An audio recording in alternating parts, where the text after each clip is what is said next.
Okay. Greetings. Like I said, it's more people than I was imagining because it's a kind of Drupal-centric conference, something based on its roots. So glad there's some people interested in WordPress. Talking? Yeah, I'm talking. We should come in the back door.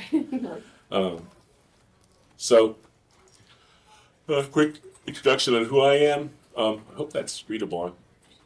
Make the font better. That does better. Yes, thanks. It looks great on the screen, but so I've worked in IT for. I copied and pasted this from an old one. It's really more like 30 years at this point. 30, maybe even 30. Yeah. And I currently work at Williams College full time as a networks and systems administrator. I also started a web design and hosting business back in 1995. It's still going. It doesn't really make much, but it's still there. It survived several depressions. Just generally a geek, nerd, dad, and mediocre guitar, banjo, harmonica player. So I've been working WordPress since 2005. I was actually using movable type before it forked over to WordPress when they started saying they were going to charge. And now no one knows movable type, and everyone knows WordPress. I'm sure that guy's shooting himself in the foot. Whoops. Back there. And where's Nicole? Nicole Ouellette was supposed to present with me. She lives 5 hours away, and she had a scheduling conflict, and so it was just crazy for her to try to zip down here just for this.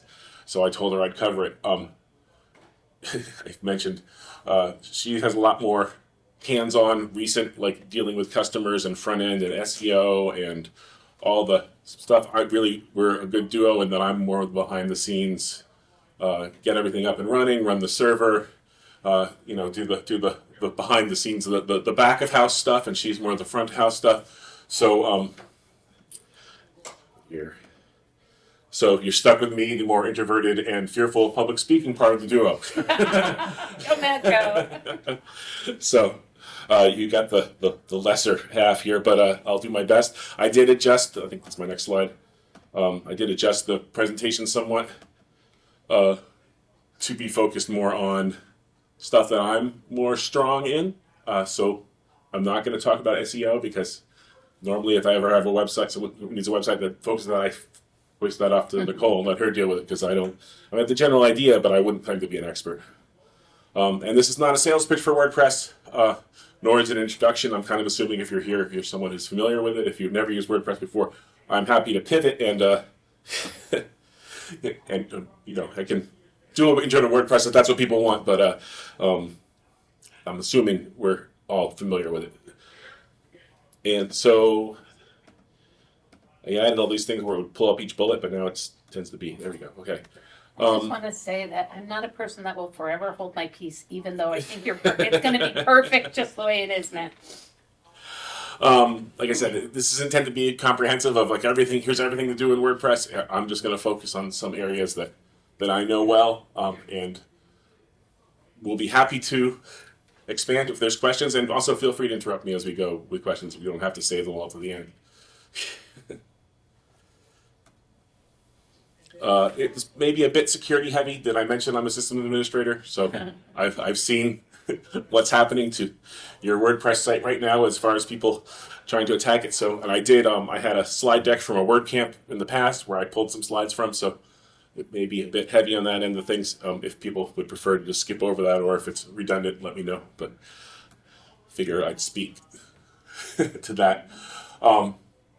I was trying to paraphrase Dr. Seuss there, a server's a server in the house. Because that's often the question I get when people say that, I can't believe my site got hacked. It's just this little, comic shop in Ohio. I'm like, well, it's because you're on a server on the internet and they can use your site to do other things. So they don't really care who you are. They just know that they want to get your traffic and other things. So, and like I said, if you watch the logs, your site is getting crawled right now and people are poking and trying to see where the, hey, is the admin username responding and things like that. So you can't just set it and forget it.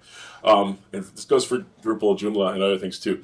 They need updating. When there's a flaw, a security flaw is announced, it announces it to all the people running it so they can patch, but also announces it to all the bad guys. Like, hey, there's all these sites out here with this vulnerability. So, and I think my next slide, the example there, do you wait till your change your oil to your engine seizes up? Like you really should be doing regular maintenance of your website, not just your car. Every time I've had to unhack a WordPress site for someone, dozens, maybe even the hundreds at this point, it's always because they haven't been updating forever, and there's some ancient plugin or the ancient version of WordPress that's left them vulnerable. So if there's one thing you can take away from this is please just keep your WordPress site up to date. There are some good security plugins out there. Those are the three that come to mind immediately. There quite possibly are others. I'm not. I long ago had bought iThemes Security Pro, and I have a dev license, so I can put it on all the sites on my server. So I tend to be focused on that. Security is really good too. I've seen that guy who runs that present at some different WordCamps, and seems to really know his stuff, and it seems pretty solid. And WordFence I'd used for a long time too. WordFence Solid Security was iThemes Security Pro until recently. It became Solid. They also run Backup Buddy, which I'll mention later, which is now Solid Backup. So, just in general, and having to explain this to people why they want a copy of their site, but having a dev copy of it, first of all, it will force you to do, which I'm going to go over in a minute, force you to do a backup and a restore, which is good practice. Once you know how to do that, then if everything bad happens, you do that. And also, if you have the dev copy, then you can go in there and be like, well, what happens if I do this? And you can see it without affecting your live site. A lot of people, the cowboy coding, change the edit of the live site. I don't recommend that. If you feel like it, great. If your site doesn't get any traffic, I guess it doesn't matter, but it's probably good. Like I said, and having a copy also, there's other things later. Like if you realize that, I deleted that post and I need it. Well, my dev copy still has it from a month ago. I can go get it. From those plugins I mentioned, you can set up two-factor, which I highly recommend. I think there's even another slide on that. And it will monitor and block malicious traffic and scan for malware and other stuff like that. Mostly what I use it for is there's some, they have some when you first set it up, it's like, hey, do you want to follow our suggestions? And it kind of looks at your site and says, hey, your admin user is still using the username admin. We recommend don't doing that. And it's also ID number 1. Change it to something else because that's what the crawlers are going to look for. That typically is what's out there, so that's what they're trying to hit. So if you move it around it, it's not really, it's security through obscurity, which isn't that great, but it's better than nothing. It does slow them down a little bit. And don't use the same password everywhere. I think there's another slide of a meme I just recently saw, yeah. So I don't know if that would really work. They probably got scripts to look for that, but it's a fun thought. Yeah, highly recommend two-factor life tip. Do this everywhere, in every site. Working at a college, we just recently required everyone move to two-factor, and the number of tickets of, oh my gosh, my account's been compromised, et cetera, have all dropped. Now there's a lot of tickets of, I got a new phone and I can't do my two-factor, but it's a better kind of thing, probably. And I mentioned this before, the default number is 1, and some scripts will use that.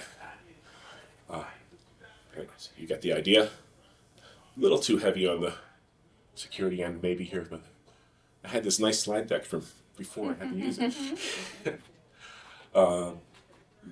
Yeah, and having your username be different than what the account name is another way to protect it, because people will crawl your site, and if they see your posting is this, they're going to assume that's the username and will try to hit that. Nice. Yeah, sure. With login, so I work at a university as well, so we use not two-factor, we use single sign-on through our school's Kern Rose account. Do you still recommend, like, if everyone has to sign on through there, should we still be doing these things like changing user 1 to a different user? So I think in WordPress would still have its own user base. So I would say I would still for the admin account. Yeah. Because the other thing is, if for some reason the single sign-on is broken, you'd want to have an admin account to be able to get in, right? So yeah, I would still do that. And I'm assuming your single sign-on probably has its own two-factor. Yeah. So, but yeah, One of the things I love about your suggestions, Matt, is that one's easy. Why wouldn't you do it, right? It's not a hard one.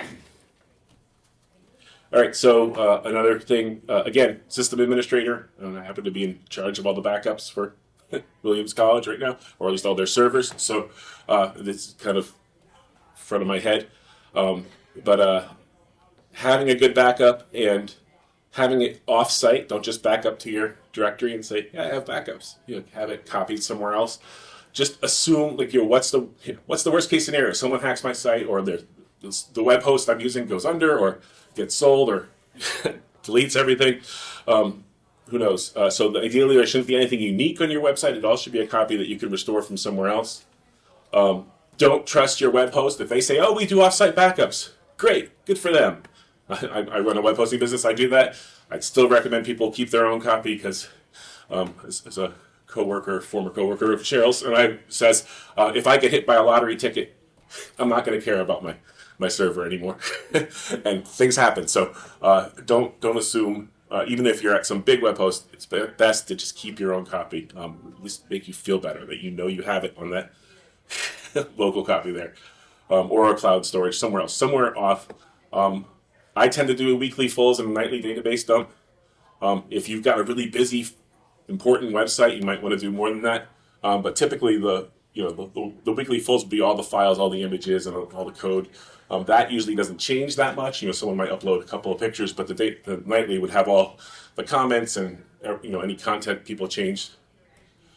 And it's possible to keep a few weeks because you might not notice a hack, or more likely an accidental deletion where someone says, oh yeah, a couple of weeks ago I deleted that post, but I realized that was really important. You get it back. If you only have 3 days of backups, well then no. So, and the backups usually aren't, depending on the size of your site, especially the database backup, aren't too big. So you could keep 30 days of those without filling up a drive or anything. Oh. So I mentioned Backup Buddy is the one I use. It's now Solid Backup.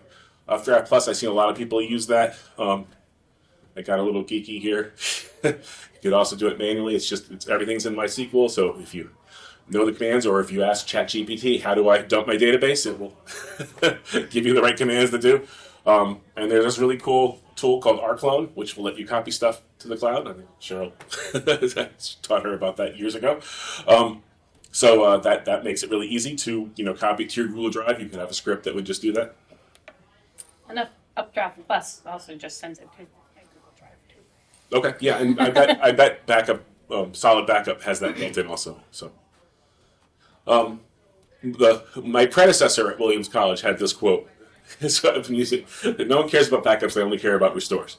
So no one wants to hear about backups, but when they need it, then they really care about it. And I recommend the following. This is good for anything, is if there's a crisis, if you've made a checklist when you were not in crisis, not panicking, that lists all the steps. So when you are like, oh my God, the server's down, I got to do this. If you have that checklist just to follow, okay, I'm going to do this next, going to do next, all spelled out, put that somewhere safe, makes life a lot easier than trying to remember what you need to do when, oh my God, the site's down right now and people are mad at me. I have to fix this as soon as possible.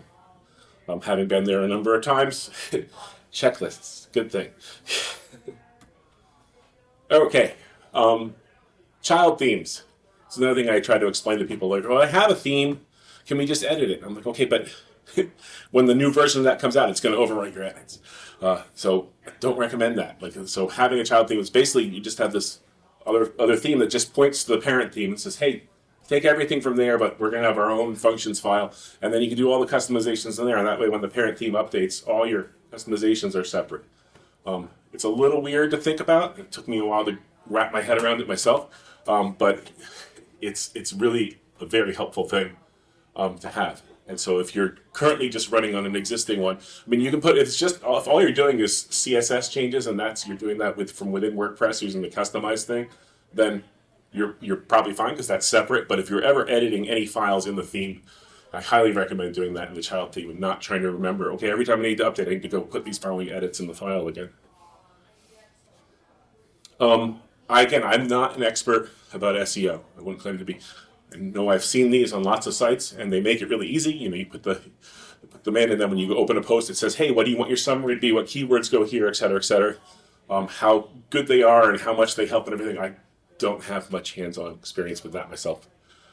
My philosophy has always been for SEO, like, just have good content. The search engines should follow. Trying to game it and put the right keywords and do all this stuff to increase it. There's an art to that, and some people know it really well, and some people make lots of money doing that.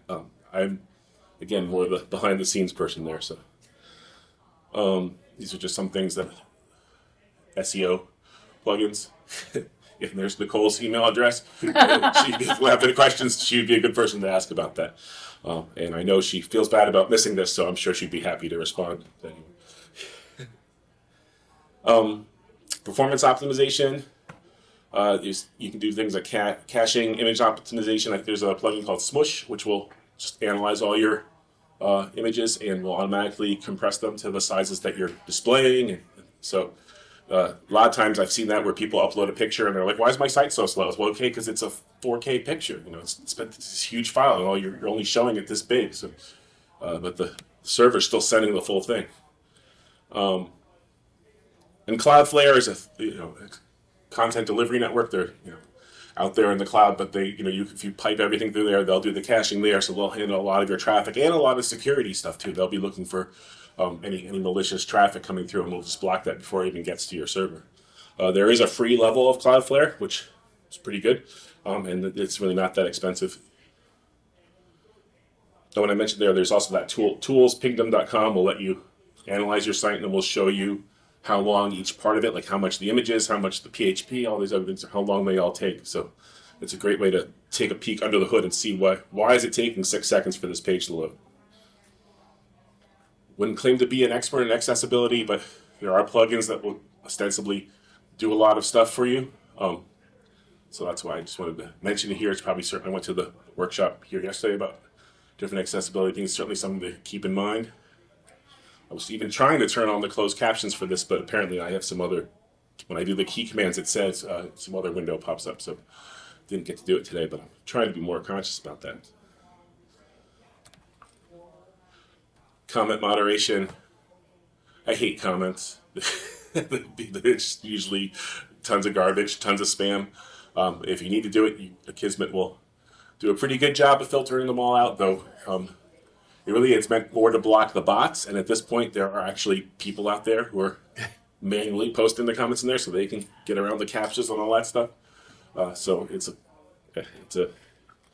I personally don't like having comments on anywhere. It usually ends up just being a mess. But if you need to, there's some tools. Where are we in time here? This may end sooner than the full time. But custom post types, pretty cool. It's kind of hard to get a full grasp of it. Where I've seen it useful is I host a website for someone who rents lots of cottages in Bar Harbor, Maine, and they have a special search part of their site that's in WordPress. And it just has all the, how many bedrooms, does it have an ocean view, does it have kayaks with the place, blah, blah, all these different custom things that are in the custom. So when they have the post for that cottage, they fill out all the different custom fields with all those variables, and then people can go to the search page and click on all the variables they want, and it will pull up all the ones that match them. So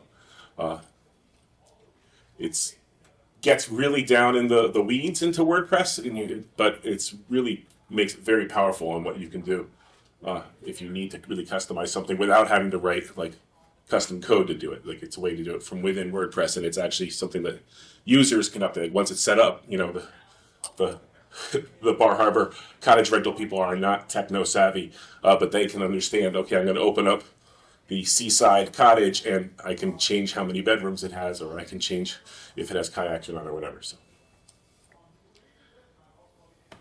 And shortcodes, there's all sorts of, I don't really use them that much, but there's some pretty powerful things.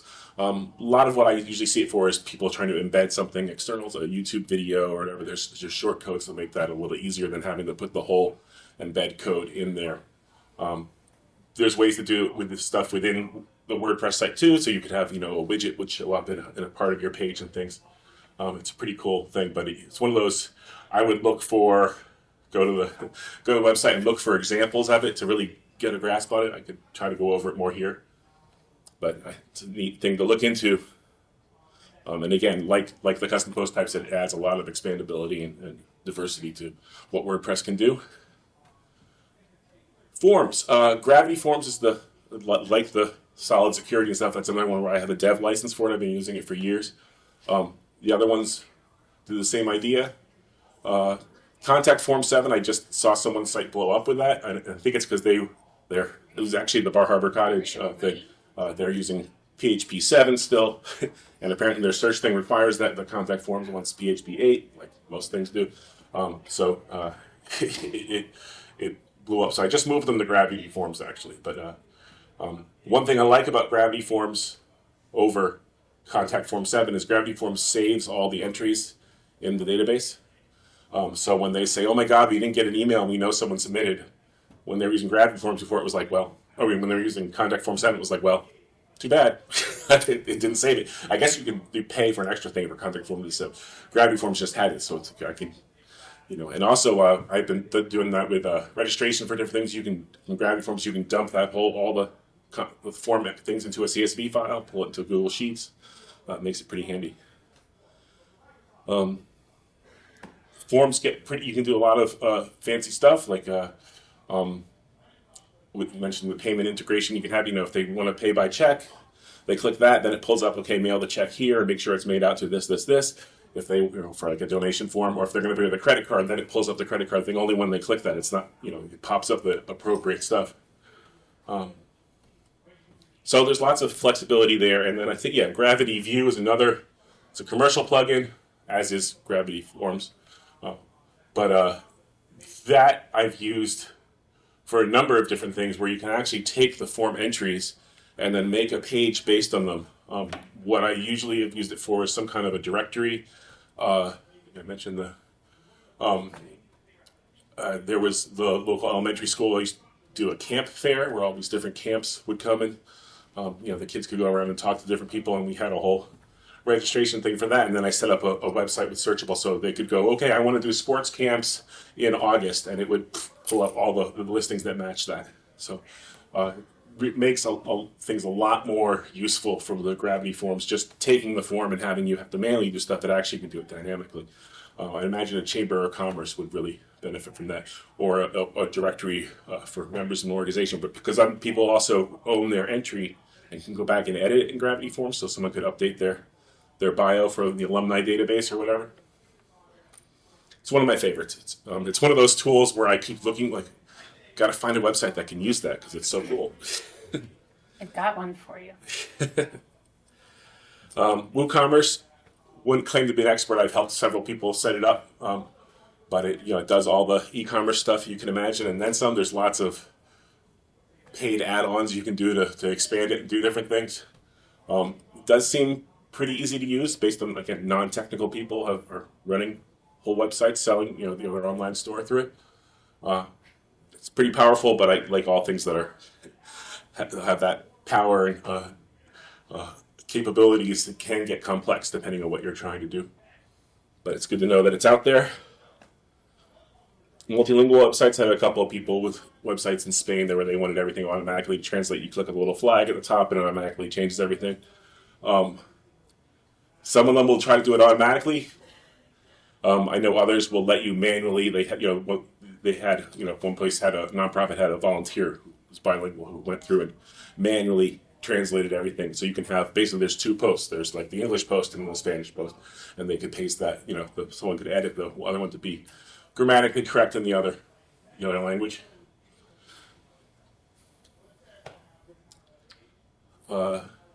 This would have been an area where Nicole would have been presenting because she does a lot more social media stuff.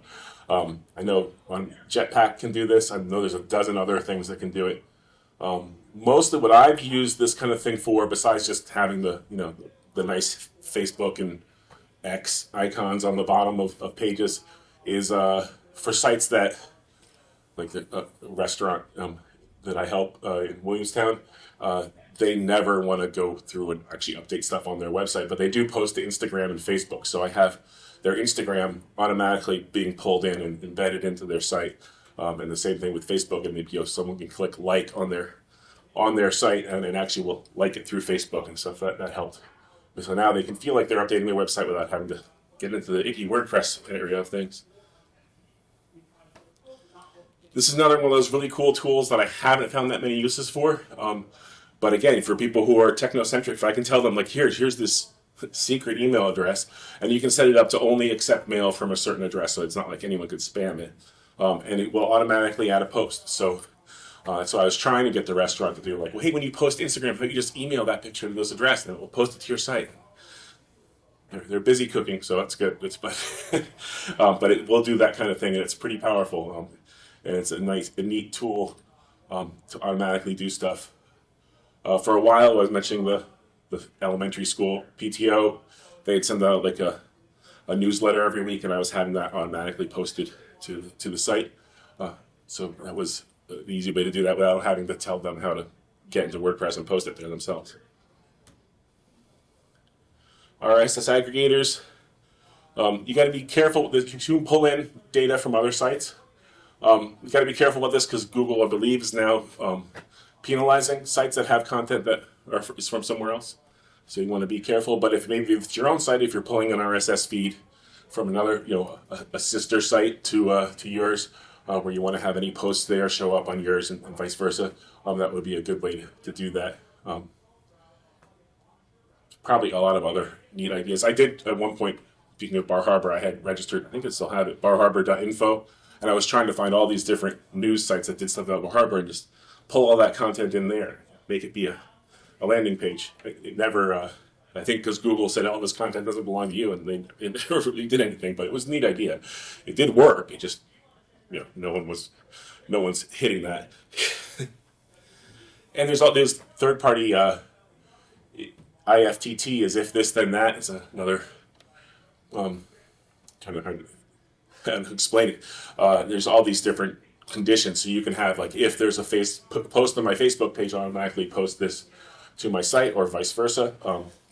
It's actually what I did for the OIT department at Williams. Whenever there's a post on the campus news, they would post to our Twitter page, which no one even knows exists, but it was automatically doing it for a while there. I think maybe it stopped. I think because Twitter close some things down. But anyways, they're pretty cool things, and it can tie into WordPress and connect and do things there.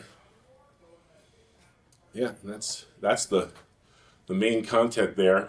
There was going to be more from Nicole that I just pulled out because I could have included the slides that she was going to talk about, but I would have had nothing really educated to say about it. So I figured I'd just focus on the areas at least I have hands-on experience, and I'm happy to answer questions.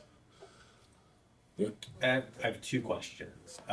One, when you were talking about creating backups and like having a test environment, a dev environment, that you do everything there, which I totally agree with. I've run into issues where the WordPress database seems to like to store the domain in the database, and so when you copy it down to like dev.mysite, whatever, you have to go through a bunch of steps to make sure you can clear all that up. Do you have any recommendations on easier way to do that? Like, we have a custom script that does it, but is there... Yeah, I use was Backup Buddy and Import Buddy. I'm guessing it's Solid Import now or something. But that has a built-in tool where you download the Import Buddy thing, and then when you run through it, walks you through like what's the database for this, where's the backup file, and then as you proceed through it says, what's the new URL especially if you're loading it up, and it will say, your old URL is this, the new one's dev, is that correct? Click here, and it goes through and changes everything. And knock on wood, that's been pretty solid. It's been pretty reliable to catch all the places. I think WordPress used to have the URL like embedded in there more, and now it's less. Though it all depends on who's coding it. If the person typing in the page put their full URL for a link, that's buried in there, and so the automated things wouldn't catch that. So I'm pretty sure Import Buddy will do that, and we'll find that. Like I said, it's solid backup, and then whatever their import thing is called now, it used to be Import Buddy. Thanks. Yeah, with that. And my second question was, in terms of managing plugins. So I guess the traditional way for WordPress is you download the plugin, and so it's part of your one monolith code base. So when you want to update it, you do all that. You can do it through the WordPress admin. I've been looking into how to do that with, say, Composer, so that you have the plugins as packages. I don't know, do you have any experience with that or thoughts on having a Composer version versus downloading everything? I haven't used Composer, so Okay. I know for bigger sites like at Williams College, they're using WordPress multi-site. I think that's what, I forget it. They changed the name a few times. I get confused. But so that way they do have one solid, one place, and there's hundreds of websites all pulling from that same code. I mean, they're just files. They're just, so it would be really easy to have something, any kind of tool to just push the stuff to the appropriate folders. It's not like any customization for plugins is all stored in database fields. So the files themselves, you shouldn't be editing your plugin files themselves. So it should be pretty easy to just push them and move them around like that, whatever tool you use. Thanks. I also think, I don't know about others, but depending on your host, it's like almost impossible. But I know you're in a controlled environment. Yeah, well, I mean, our WordPress network site, the multi-site, it's hosted on Pantheon, but so we use a build process in between, and that's where instead of having all my developers have a full archive on each computer, I'd rather us have our code, and then when we do the build process, it pulls it in, builds the archive, and pushes it up. I want to talk to you about that. I do that. If I'm We do it stuck- for our Drupal site. Yeah, I'm stuck on that right now. Anyone else have any questions or comments? Can you show us something for a little color? Show us one of these like the restaurant site or something. Sure. Can we order something? Oh, sorry. I heard Kelly's fine.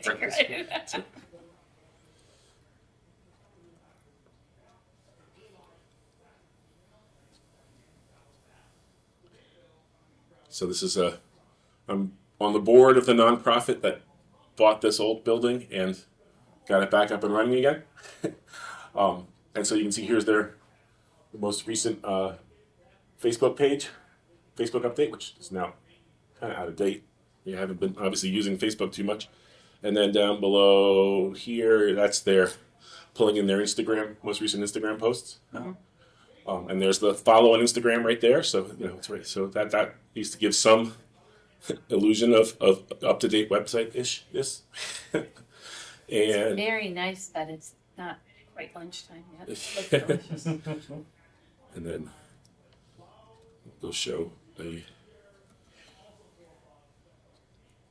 mentioning. So that's the restaurant's website. This is the nonprofit's website, and so there's a donate page here, which goes to a Gravity Forms thing. Should just the typical form. Should make the font bigger there.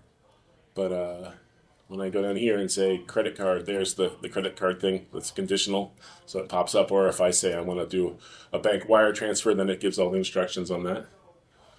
And also the form, when in its acknowledgments, it looks at, hey, if they're doing a bank wire transfer, then include that content in the email we send them, saying, so thanks so much for your donation.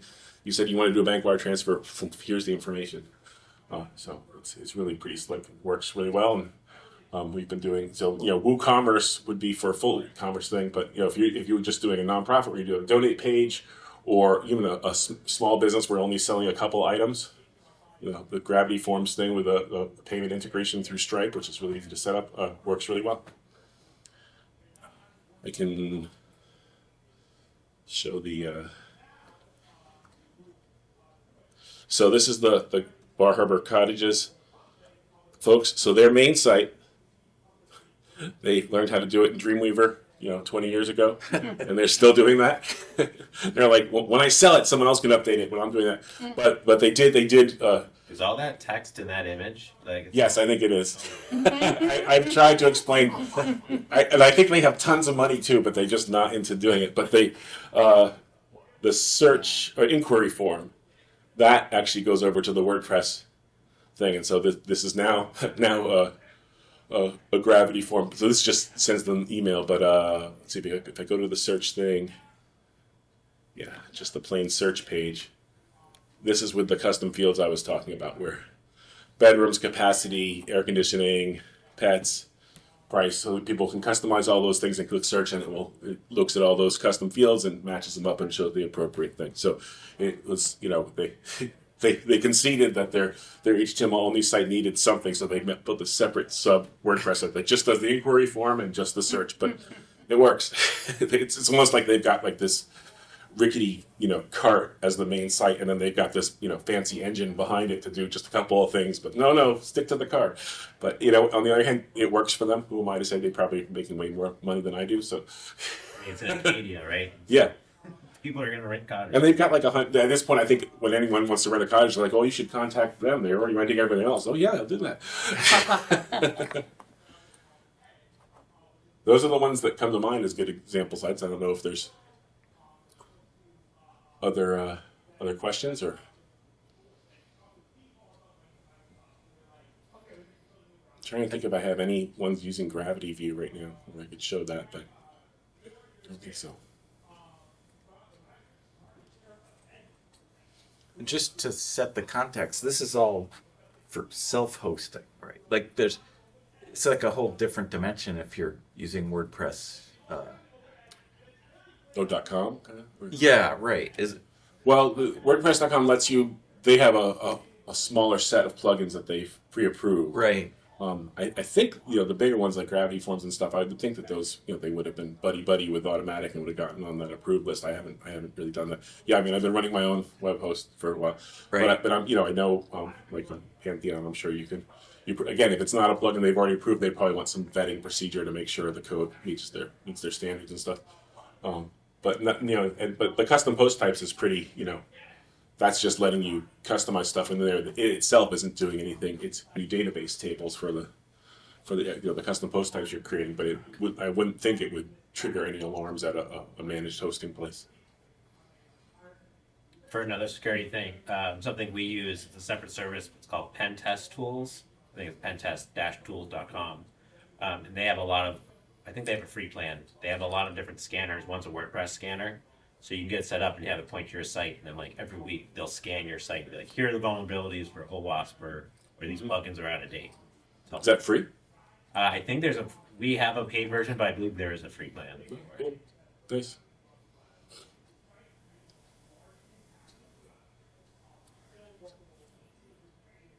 I could talk more about under the hood type stuff. That tends to be more where I tend to be. Like as far as, things on the server or, customizing PHP and stuff like that. But especially if you're doing a managed hosting or hosting somewhere else, you're probably getting into the weeds for that.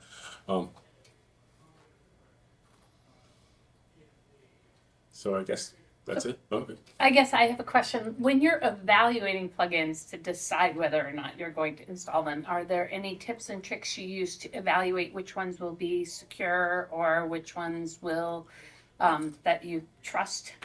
Yeah, when you go to, if you go to add a new plugin and search for something through WordPress, it'll pull up this little, nice chart. I don't know exactly how it's sorted, but it will tell you like most recently updated, and so you can see with 2 weeks ago, 2 months ago, 2 years ago, anything. I personally, if anything was more than a year ago, I'd be wary of it unless it was a very simple plugin. If it just did one thing, like I know there's one that just changes your login URL to not be WP login.php. It changes it. You can, in fact, the Bar Harbor Arcadia one has a custom one there. So it stops the crawlers from just hitting the normal URL. That one I don't think has been updated, but all it's doing is just doing this one thing, so it's understandable. But if it's anything more complex, I'd want to make sure that it was updated. Also, you can see how many other sites have downloaded it. And so if this one has 2 million uses and this one has 10,000, 2 million one's probably pretty good. 10,000 is still pretty good. If it's something smaller than that, then I'd be worried. Okay, how new is this thing? Is it trustworthy? Yeah, I guess WordPress does analyze them and vet them. Not just anything can just randomly appear there. They have to get approved there. So if you were ever downloading a WordPress plugin that wasn't on that directory, that someone else said, "Oh yeah, just install this," I'd be a little wary of it. A lot of times you can just open the plugin and look at the PHP, and even if you don't know how to program in PHP, you can kind of look through and there's comments and things where it's pretty obvious. Okay, I can see what it's doing. It's taking this data and it's moving around. It's writing to a database table. So you could see in there if there was anything sketchy about it. I guess you could take that code, paste it in the chat GPT and say, what is this doing? And it would analyze it and spell it out for you. Strange days indeed. Well, thank you. Sure. Well, without any other questions, we can all. Again, sorry for, I think my last slide had my address and Nicole's address on there. So if you have any questions, anyone watching the video later has any questions, feel free to contact us. Thanks for the suggestion for color. That would have been something Nicole would have been like, oh, let's do example sites. Yeah, we joke that I tend to, when we're working on things, I'm like, I'll bake the cake, you do the icing. You don't live near each other, so how do you? We both used to live in or around Bar Harbor, Maine. Oh, and so you. And I was doing web hosting, and she was starting a new business doing social media management. Okay. And a mutual friend said, you two should talk, and then, so we ended up doing WordPress, workshops and stuff together. And then I moved to Western Massachusetts, and she moved to Northern New York, but we're still virtually connected. Yeah. And I think from last year's Nerd Summit, both Matt and Nicole have separate. You each did a separate one last year. Worth watching both. Oh yeah. Yeah, Matt's wasn't WordPress last year. It was like general tips and tricks that I use. What's After in that, what's I in use my it all the digital time. toolbox? What's in my digital toolbox? So many of those are really helpful for life hacks, not WordPress hacks. I might have Great. gone to that. Yeah, so just go back and look. The recording's there, and Nicole's SEO one from last year is also there. So you can meet Matt and Nicole virtually, from last year as well. Very good. Thank you, Matt. Okay.